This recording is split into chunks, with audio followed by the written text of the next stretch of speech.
A first fly over Gaza for the Canadian Armed Forces, a Hercules C-130 carrying nearly 10 tons of food aid. Strapping down life-saving food for people trapped at their breaking point. Boxes full of tins of fish, pasta, rice, oil.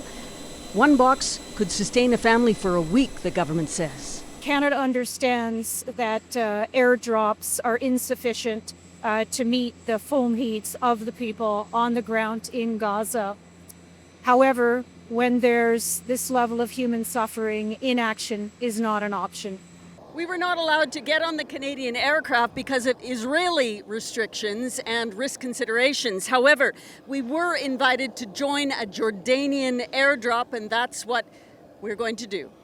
This Jordanian military flight is carrying its own food pallets, taking off just ahead of the Canadian one of 7 airdrops on Monday involving 6 countries, as Israel has reopened an air corridor in response to unrelenting pressure. We cannot show you what we see outside these windows. The Israelis have forbidden any media images of what's happened down on the ground, but we can see the flattened landscape of neighborhoods. Gaza is on the brink of famine, according to health metrics, but this is an ineffective and dangerous way to distribute aid. And away it goes. 3 tons of milk this time. No way to track exactly where it goes or who gets it. Except from the ground.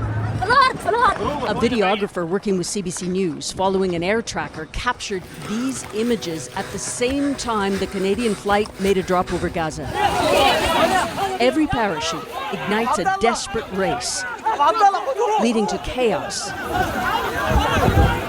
Brutal fights for food, says Mohammed Mumar.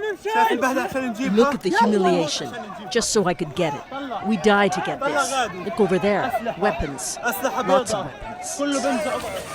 Every grain in the sand is precious, but only the most aggressive, even the youngest, can dig it out. That's why critics call airdrops a last resort, more symbolic than effective. As lineups of trucks with hundreds of tons more food are stuck just outside Gaza's borders. Back at the base, the Canadian Hercules returns.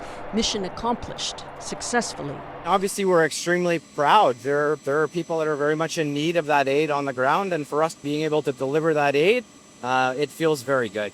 The pilot did his job, but planes can't cure hunger. Susan, Israel controls access to Gaza. What is its stance on food assistance? Well, Israel accuses Hamas of stealing food and also deliberately holding it back from Israeli hostages. Every day, the food crisis is becoming more of a political bargaining tool, and it's pretty fluid.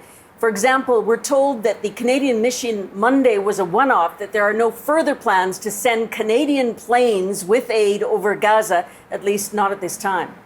Susan Ormiston with this exclusive access in Amman, Jordan tonight. Thank you.